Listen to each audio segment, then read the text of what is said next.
Executive leaders need both truth tellers and those who can manage on their behalf. Increasingly, the chief of staff role is becoming more prominent. In this episode, the role of a chief of staff, the value they add, and how they benefit the entire team. This is Coaching for Leaders, episode 686. Produced by Innovate Learning, maximizing human potential. Greetings to you from Orange County, California. This is Coaching for Leaders, and I'm your host, Dave Stachowiak. Leaders aren't born, they're made. And this weekly show helps you discover leadership wisdom through insightful conversations. If your experience has been anything like mine, you have heard the title Chief of Staff a lot more in recent years than maybe you did in the past. And I think many of us have a bit of an opinion about what does the title Chief of Staff mean, but we don't necessarily think about it through the lens of today's organization. And how can leaders best use a Chief of Staff? And when can a Chief of Staff really help to shape the priorities of an organization and a leader? Today, I'm so glad to welcome someone who's such an expert in this space, will help us to do a better job of thinking about how we can leverage this role so well. I'm so pleased to welcome Laurie Arron. She is the founder of Arron Coaching and trusted advisor and executive coach to C-suite executives and chiefs of staff. She spent 30 plus years climbing the corporate ladder at a Fortune 10 company in sales leadership, strategic planning, and business transformation. She has also served as a chief of staff to senior executives. She's the author of Who Has Your Back? A Leader's Guide to Getting the Support You Need from the Chief of Staff You Deserve. Laurie, what a pleasure to have you here. Oh, thank you, Dave. I'm so happy to be here and to talk about one of my favorite topics. Yeah. And when I came across your work, I thought, boy, I'd really love to talk with you because I have heard the title Chief of Staff way more in the last few years than I ever did before. And when I saw your book, I thought there's a lot I need to learn about the role. And when I read the book, I thought I had a lot of misconceptions about it.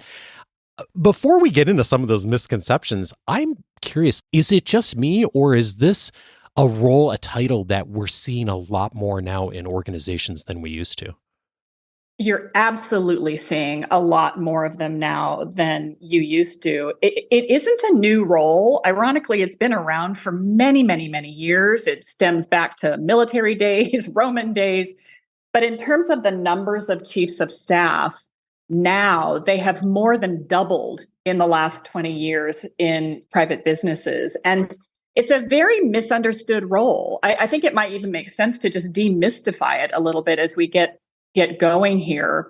The reason that it's very misunderstood is that no two chiefs of staff are the same.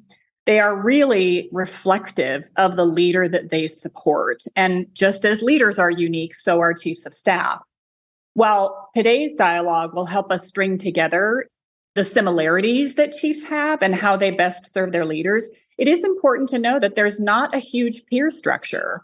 They really are individually representing the leader that they serve. And that may be the reason for some of the misconception and people who misunderstand the role. But today, what you should know is that chiefs of staff are really considered senior executives. They're responsible for managing the day-to-day operations and priorities of the senior leader or the CEO or any C-suite executive. They're often seen as a trusted advisor. Their main priority is the executive's agenda and implementing that agenda and initiatives and coordinating that within the company. So in many ways, they're seen as a strategic partner.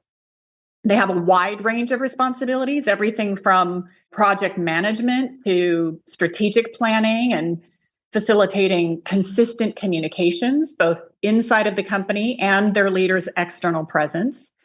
And my goodness, they also represent their leader in meetings when he or she can't be present. So it's quite a powerful role. And it's also very prominent in certain sectors over others. So for example, you're going to see a lot of chiefs of staff in the tech sector. There are many in the finance sector, healthcare, And then you may not see them in other industries. Let me pause right there. And just now that we've sort of set the stage for what it is that helpful? It is. And you've already spoken to this a bit, I think, but I know this perception's out there, and I've had a bit of this perception before too, of sometimes thinking about a chief of staff as a glorified executive assistant, and yet they really are different roles. Could you paint the distinction between those two roles? Yes, I'd love to. And it is a very common thing that people believe when they don't know truly what a chief of staff does. They actually think that it is a promotion from an executive assistant, and it's actually not. They're both, I would start to answer the question this way. They are both critical roles to the leader. They both serve a distinct purpose, and they're different purposes.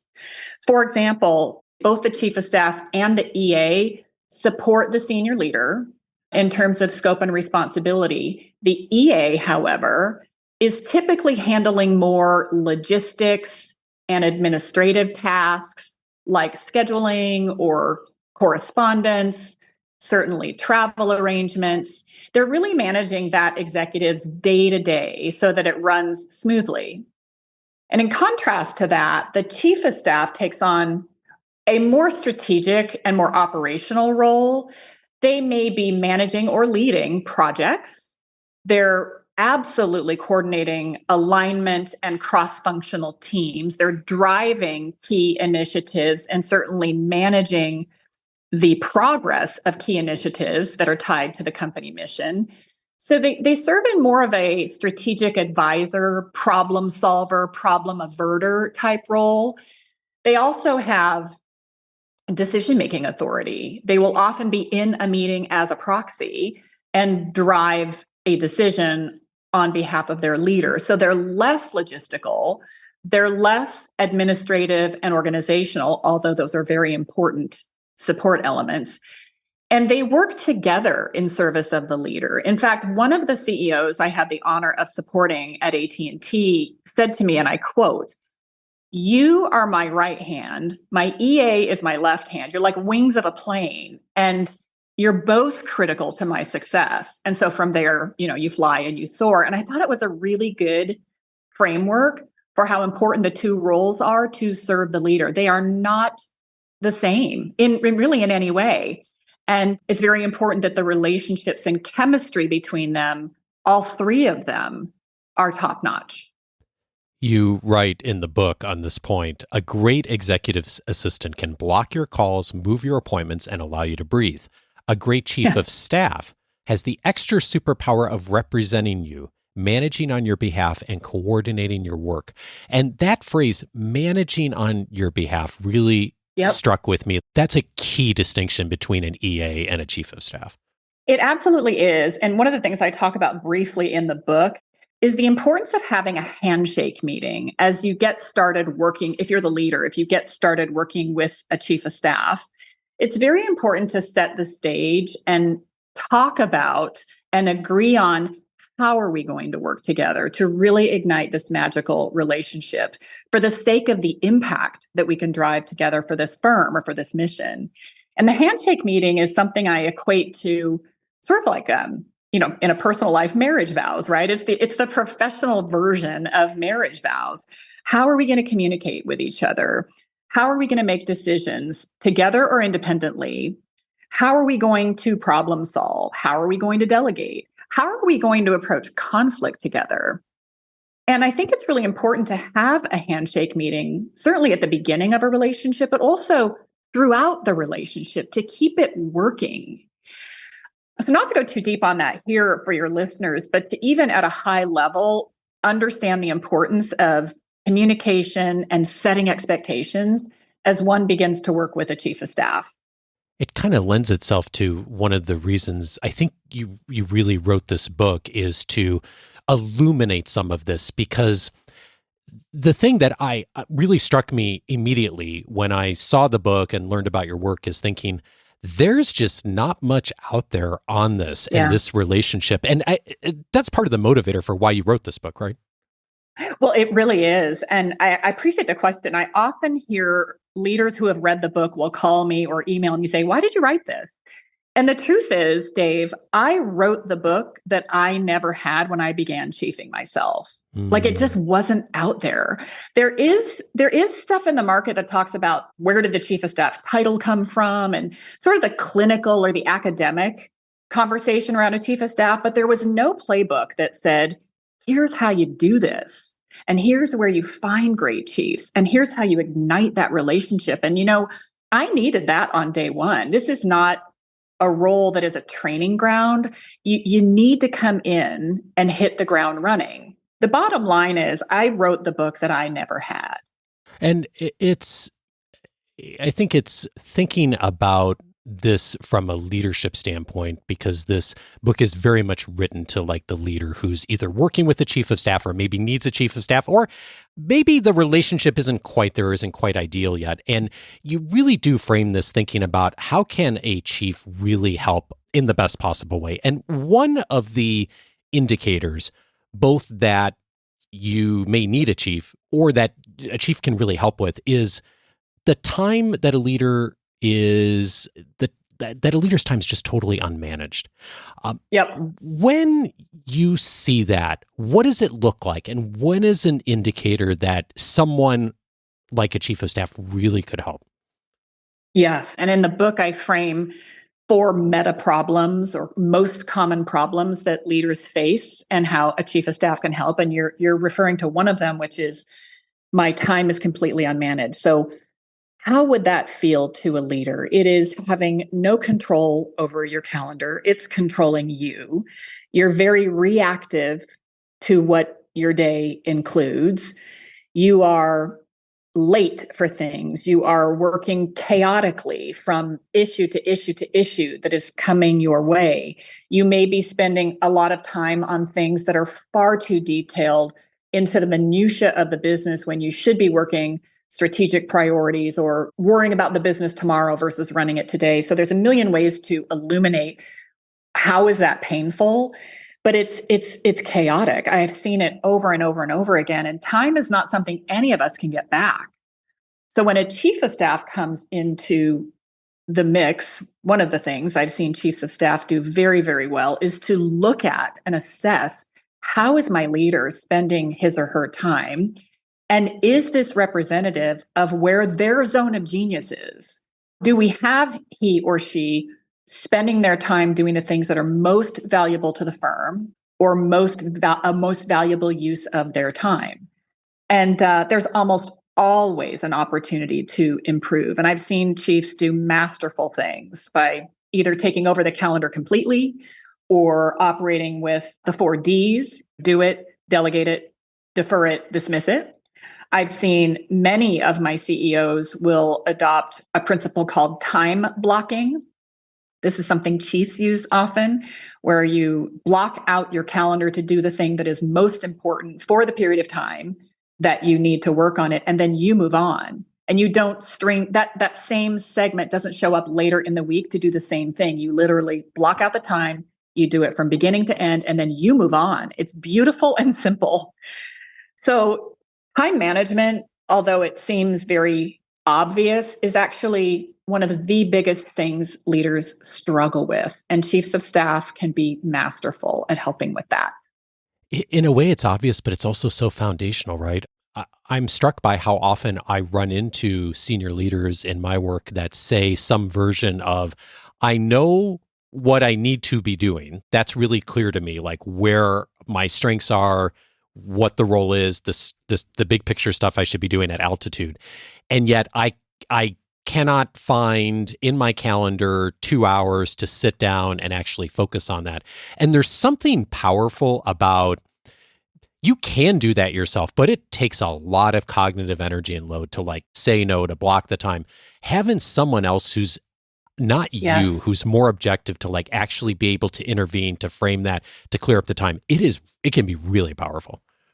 It can be so powerful. And I'm thinking about a time when I was chiefing for one of my leaders who felt the need to get involved in things, as there was a particular scenario happening at the time, and wanted very much to get into the minutia of the decision and really understand the context of what was happening. And I knew That was not the best use of his time, nor did he need to have that level of involvement.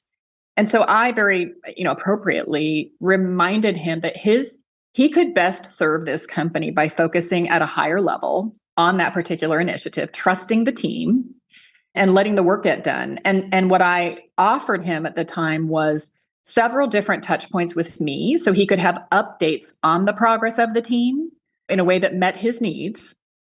But he didn't have to dump everything and give the topic 2 hours of his day. And so we worked our way toward that, and it worked out beautifully. But I think a lot of leaders fall into the minutia unintentionally because that's where their comfort zone is, because they don't necessarily have the tools to teach them otherwise. And I think that's where the chief comes in, to hold the space for them to do that thing that might feel uncomfortable and then serve them. It's kind of like training wheels, right? Let me walk you or ride you in this direction, give you the updates you need.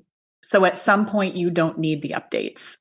We had an episode recently with Ty Wiggins, who coaches a lot of new CEOs. And one of the things that he pointed out in that conversation is that how rare it is to have a truth teller when you're the top person in the top role. And when you find that person to like really latch onto them.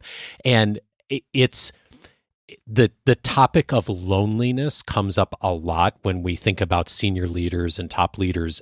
Of course, they're surrounded by people all the time, but they often don't have a truth teller. And you say in the book, in referring to the chief of staff, they're the only person at your company whose explicit role is to be absolutely upfront with you at all times and in all ways. And I think about that, and I'm wondering, how does a leader set up that expectation and create the space where the chief is the person who's willing and ready to do that? Number one, they need to make sure that they hire for that quality. You as a leader want to hire someone who you visibly see and feel in the course of an interview have the capability to take agency. And you have to develop the trust between the two of you and invite the truth. I had one leader say to me, I want you in my kitchen, which means like you're the one who in the kitchen is going to tell me the truth that I need. I cannot run this company unless I have people like you in the kitchen telling me what I won't necessarily be told by others. Now, let's state the obvious here. I am certainly hopeful that the only person telling a CEO the truth is not the chief of staff. I hope that there's a full team of people who feel they can represent the truth to the leader. That being said, the chief of staff must do it, and must do it in a way that honors confidentiality, honors the trust of the others on the team, but knows how to bring something to the table that will enable that leader to lead differently, lead more powerfully, make an effective decision, et cetera, et cetera. They know how to do that. And I think when I see these relationships work really well, it's because that is part of the agreement. In fact, it happens at the handshake meeting, that it is expected. One of my leaders coined me when I was chiefing for him. He said, "You are my compassionate truth teller," is what he said to me. "You're a compassionate truth teller." And what he meant was, you have the ability to tell me the truth, but you kind of do it in a love bubble. You're really thinking about the way that this feedback would land with me so that I can receive it versus potentially resist it. And I was taken back by that at the beginning, but in essence, it's the right thing, right? Sharing feedback, telling the truth in a way that is packaged in a way that the leader will receive it and absorb it, and most importantly, act on it. You mention in the book an example from the TV show West Wing of the character, the character Leo McGarry, and portrayed by John Spencer, one of the most brilliant character portrayals of recent memory. And I just happened to go back last night and watch a couple of the episodes, snippets of Leo McGarry and Jeb Bartlett, and it's fictional. But it's an incredible, powerful example of exactly what you described, like the trust, the absolute dedication that he has to his role. And yet, at the same time, a both and, being able to get in his face and to speak the truth really clearly. And it's just the perfect combination of what you described. Yeah, it is. And there's a balance. I think great chiefs know that there's a balance between advocacy and inquiry. It isn't about advocating for what the chief wants the leader to do. It is often through the lens of inquiry that you can ascertain what is the best decision for the firm, what needs to happen here for the business. And to drive that conversation, balancing advocacy, that felt important to say. And again, it's also very foundational that it must be set up at the handshake meeting, that we together are going to have difficult conversations. How do we want that to be dealt with? How do you want feedback? Do you want it quickly? Do you want me to set up space for it? Do you want me to set the table? Do you want me to be direct? Do you want whatever it is? Inquire what would serve the leader best and cater that truth telling to what they need. That's what effective chiefs do.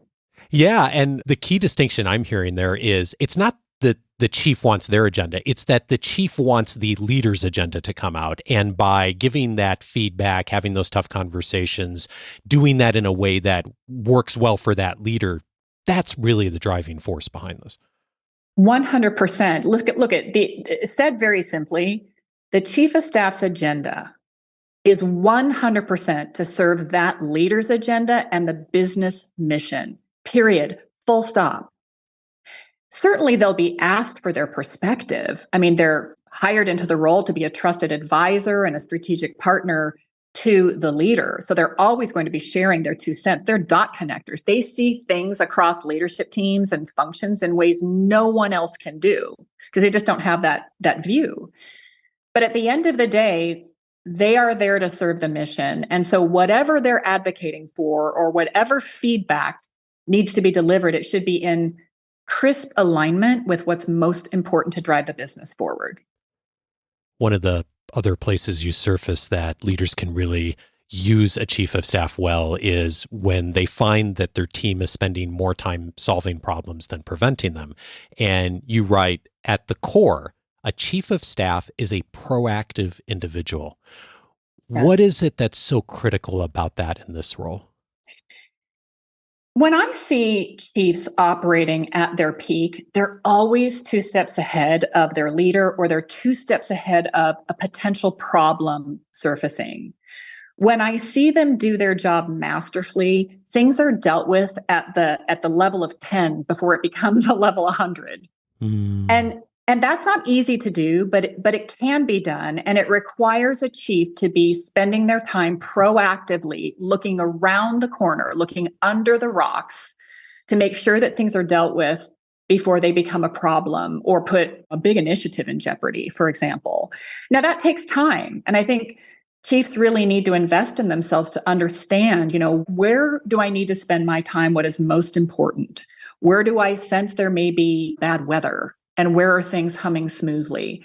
A smart chief of staff will take the time to assess that and then direct their energy accordingly. But too often I will see wonderful teams be spending way too much time solving problems. And that is not, I just don't think that is the most effective way to lead. And if we can leverage the chief of staff to be a problem averter, to go sniff things out proactively and prevent things from slowing us down, then that is a great use of a chief of staff's time. And I think that should also be set up in the interview process. That is what this role is being designed for. And that's how you get a full ROI out of the role. Look, nobody's going to turn their cheek to a problem solver. We all need good problem solvers. But what are you making space for when you avert problems? That's how to think about that. Yeah. And it's just the nature of being in a senior role that you're going to miss stuff and be blind to things, and people aren't going to tell you stuff. And the old story of the emperor's new clothes, right? There's some aspect of that happens in almost every organization. And so ideally, the chief of staff can see where the message is getting lost, where the connection isn't happening, where the blind spots are, and surfaces that proactively to the leader. Yes. And I have an example of that that I think works really beautifully. And again, it was one of the leaders. I did not chief for him, but I got to witness him doing this at in my corporate role. And I thought it was beautiful. So the punchline you're talking about is that there are oftentimes around leaders way too many yes people. Yes, yes, yes. Leader talks about something at a meeting, and before you know it, 15 people are acting on it, but it really wasn't even intended that way. So that can happen. And oftentimes the real truth, the gory truth, doesn't make it to the leader. They get some other higher altitude headline that doesn't really serve the context the leader needs to lead effectively. And so one of the things I witnessed one of our leaders do that I thought was brilliant is at the end of every meeting, a big important meeting about an initiative, about a big priority, he would invite the last 10 minutes of the meeting, he would invite the contrarian point of view. And he would do it very deliberately. For the next 10 minutes, we're going to go beat up why what we're about to go do is the wrong thing. Let me invite why what we're about to go say yes to isn't going to work. And I'm going to give everybody agency for the next 10 minutes to literally show up and beat it up. And that really expanded the dialogue around the table. It enabled the leaders to stretch their thinking, knowing that it was really safe to do that. That was the 10 minutes, 15 minutes, whatever, to get that out. And the company, that particular team, ended up making, in some cases, a very different decision. But that wouldn't have happened unless the time was created to do that. And so it's just one of the ways to care for having yes people, or having the full truth not make it to the leader, is that you create a segment or create space for that dialogue to take place. And of course, a chief of staff can orchestrate that beautifully. And what I love is when I see it everywhere. We're not just going to do it for our big decisions, but we're going to invite it into the hygiene and the fabric of how we run this business, that it shows up everywhere, because there's no downside in doing that. I'm thinking about what you said a few minutes ago, that yes, the chief of staff absolutely needs to be the truth teller, right? And ideally, there's also a lot of other people in the organization who are doing that as well. And one of the real gifts that a chief of staff can do is to cultivate that climate that happens not just with the chief, but other people on the team. And I'm curious, when you see chiefs do this well, that it's not just them and the leader having that kind of truth telling, but it's happening throughout the larger team and organization. What is it they do? What is it that them and the leader do to really set that up? One of the things I pride myself on at my core, I'm a relationship builder. I love to build trust and relationships, and that takes time and intention. And what I always say to new chiefs and leaders that I work with is send your chief on a roadshow, virtually or whatever. Make sure that they set aside time to truly get to know the senior leaders on this team and what their agenda is, and establish trust. At the very beginning, have that handshake meeting with each of those leaders, and make sure that each of those leaders understand the role of the chief is to ignite that team, serve the leader, serve the mission, but not to go around the other leaders or to prioritize one over another. They're there to create the symphony, the orchestra. And that's when teams hum. So really effective chiefs, certainly in their second 6 months of their role, or even the third 6 months of their role, they're igniting each of the leaders around that table to reach their fullest expression of leadership in service of the mission. They're getting to know those leaders in a way that invites them all into the kitchen. And so practically speaking, Dave, what that might look like is working with one of the leaders saying, hey, I know this particular decision is a really big decision to you. I'm sensing it's not going to go the way I know you would like it to go. Let's talk about that, and let's be present to what's important to you, so that when we have this meeting with the leader, we can do fill in the blank, X, Y, and Z. That simple heads up enables that leader to prepare for a dialogue that he or she might not have been able to prepare for had they not had the heads up. And the heads up is trust. So what a chief is doing is stringing together the most productive dialogues possible. And that's one of the ways they can ignite the performance of the team. They just see what's needed. In fact, Dave, I built a scorecard for my chiefs that allows them to reflect on how much of their time are they spending in a proactive way?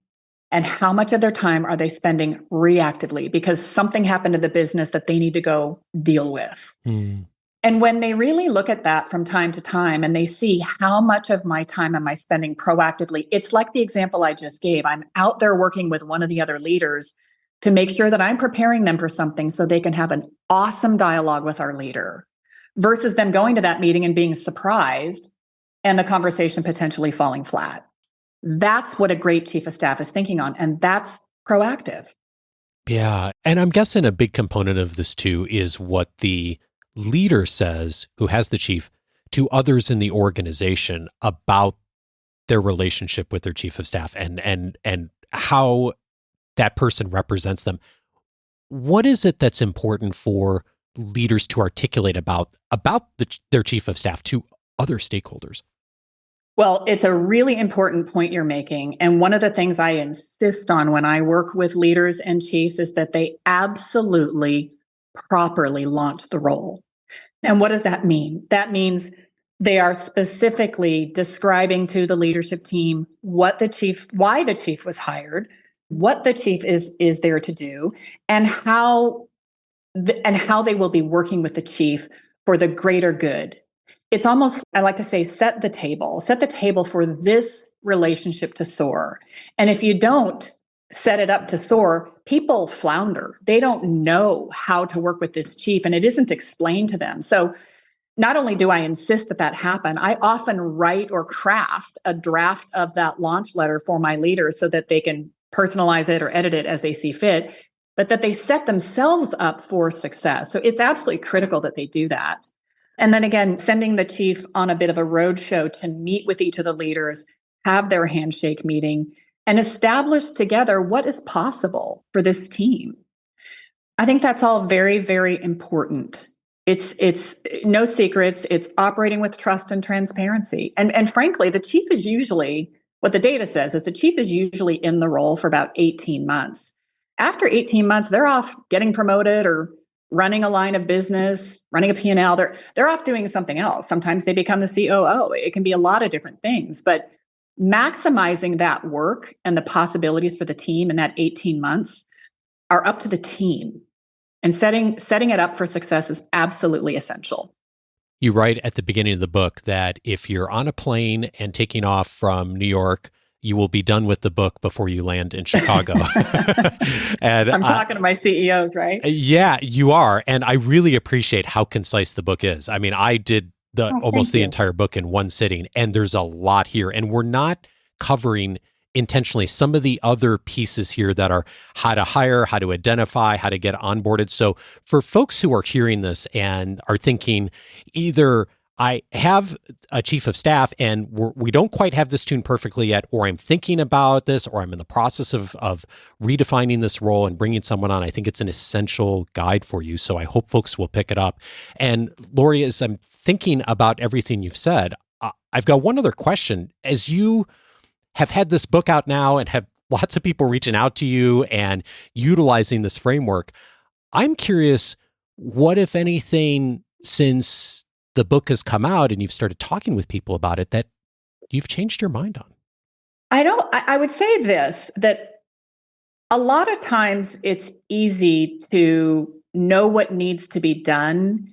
But I think we as humans, certainly me, I will often fall into a space where I overanalyze or even make something more complex than it needs to be because I want to get it right, or I want to serve the leader or perfect something before it goes out the door. And while those things are all well-intended, and that's certainly not something that is shameful, what I've learned or what I've changed my mind on is very Ryan Holiday. It's just the best way to get something started is just to start, is literally take the next indicated action. Pick up the pen, start writing the book. Pick up the phone, go schedule the meeting. Write the outline for what it is that needs to be done. Just take action. And to me, that has changed my life. It's changed the way I serve my leaders. It's changed the way I support leaders and chiefs of staff. It's changed how I run my own business. I don't get stuck in the minutia anymore, and I don't make things more complex than they need to be. In fact, I I have this little button right next to my computer, and it's one of those easy buttons. I ask myself, what would this thing in front of me, what would it look like? What would I go do if it was easy? And it snaps my mind into gear. And I automatically start thinking about 10 things I could do to get it started. And look, that's just setting an intention. Just do it. Nike, just do it. Laurie Arron is the author of Who Has Your Back? A Leader's Guide to Getting the Support You Need from the Chief of Staff You Deserve. Laurie, thank you so much for your work. Thank you, Dave. It's an honor to be with you and your listeners.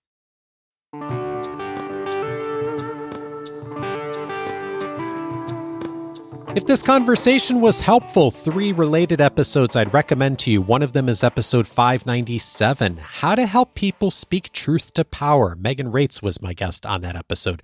We talked in this episode with Laurie about the importance of leaders having a truth teller and the chief of staff, that being such a critical part of the job. And it's also incumbent upon the leader to create a space and expectations to make it easier for everyone to speak truth to power. Megan and I talked about that in episode 597, looked at her research and some of the practical things that leaders can do to do that better.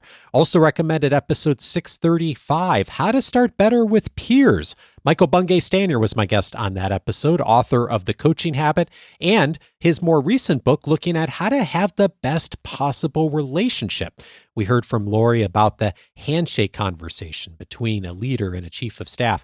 Michael and I in episode 635 broadened that conversation and looked at not only from peers, but starting a relationship with anyone, especially in the professional space, how to do that. His framework so helpful for beginning that and leaning in so you have those conversations about expectations up front. And then, of course, last week's episode, 685, How to Start a Top Job. Ty Wiggins was my guest, and we talked about some of the ways to start well, the importance of hearing truth, many echoes of this conversation as well. If you haven't heard it already, an important complement to this conversation. All of those episodes, of course, you can find on the coachingforleaders.com website. I'm inviting you to set up your free membership at coachingforleaders.com if you haven't already, because it'll give you access to the entire library of episodes that I've aired since 2011. And you can search by topics. You can find what's most immediately relevant to you. But in addition to that, there's a ton of other benefits inside of the free membership. And one of those benefits is access to all my interview and book notes. When I was reading Laurie's book, I went through and highlighted a ton, and then I curated the most key highlights paragraphs that I think are key for you to know about and reflect on.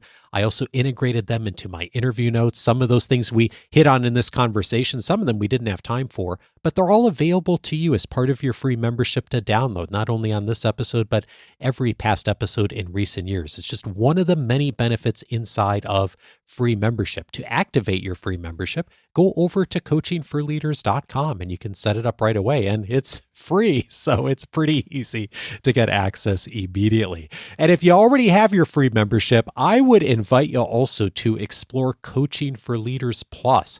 It is a way to take the next step on insight and the connections and personal relationships that we're having inside of our community and hear some of those conversations in depth. Every single month, I'm inviting a past guest who's been on the podcast into a conversation with some of our Academy and Pro members for something we call an expert chat. And most recently, Kwame Christian was our guest for that conversation. We sat down with him for an hour and had a conversation about finding confidence in conflict. Many of you also follow Kwame's work. He's been on the podcast several times over the years, is a dear friend, and is the director of the American Negotiation Institute and also the host of the Negotiate Anything podcast. We had a lively conversation for an hour about real situations happening in the workplace. How do we handle conflict? How do we negotiate well? That recording plus all of our past Expert Chat recordings are available to you as part of Coaching for Leaders Plus. To find out more, go over to coachingforleaders.plus to access that and all the other benefits inside of Coaching for Leaders Plus. Coaching for Leaders is edited by Andrew Kroger. Production support is provided by Sierra Priest. I'll be back this coming Monday for our next conversation about leadership. Have a great week, and thanks as always for the privilege to support you.